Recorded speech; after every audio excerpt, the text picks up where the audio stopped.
I'm going to demonstrate to you a hip flexor stretch. So hip flexors are your psoas and your iliacus muscles. So they are attached, so your iliacus muscle is attached to the inside of your pelvis. So your pelvis comes round like that. So your iliacus muscle is attached in there and attaches into the top of your thigh bone.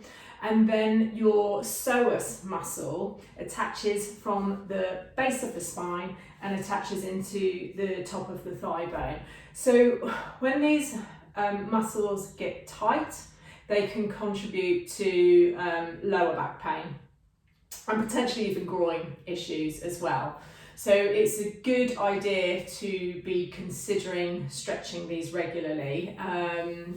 It is quite common for me, at least when I'm out and about. If I'm in the gym, I see people doing what they think is a hip flexor stretch.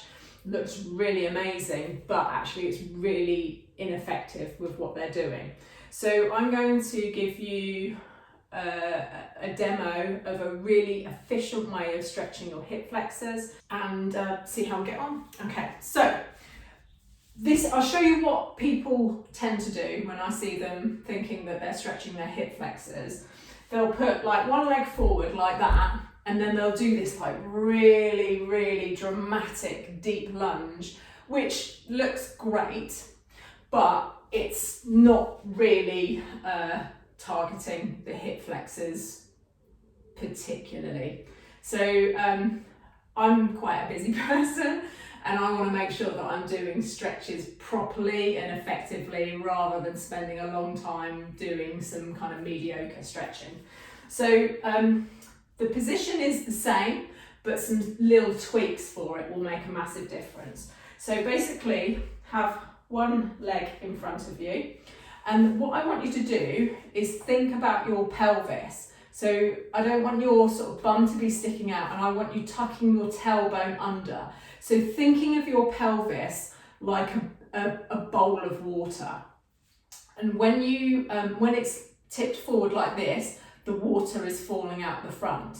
If you tilt your tailbone under, the bowl is level, so no water is escaping.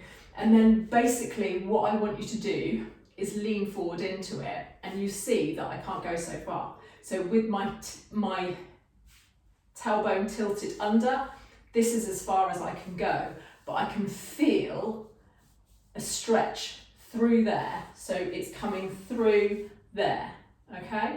So as with any stretch, I wouldn't be holding this for a few seconds. I would hold it for probably about a minute, making sure that you're breathing throughout. It's really important to breathe.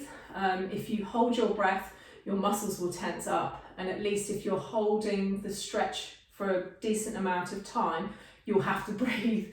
So it means that your body will get used to the position that it's in. Yes, it will feel uncomfortable, and yes, your body might complain a little bit, but once you get to that point where your body realizes that you're not going to come out of that position, the muscles will relax and it will feel easier. And as you stretch more regularly, it will feel much more comfortable. So this is a really, really efficient way to stretch out those hip flexors. Great for you to consider doing if you're struggling with lower back pain, any groin issues. Also, if you spend a lot of your time driving, desk space, doing lots of heavy squats, running, basically it's really good for everything. And essentially we sit down too much in our day-to-day lives, so it's a great one for you to do. If you can do it once a day, that's amazing. If you can only manage to do it sort of 2 or 3 times a week, that is still better than doing nothing at all. So do what you can, give it a go. Any problems with this stretch, just let me know. It should be challenging, but it shouldn't hurt you. If it's hurting you, then reach out for me or contact a professional and get some further advice. But good luck.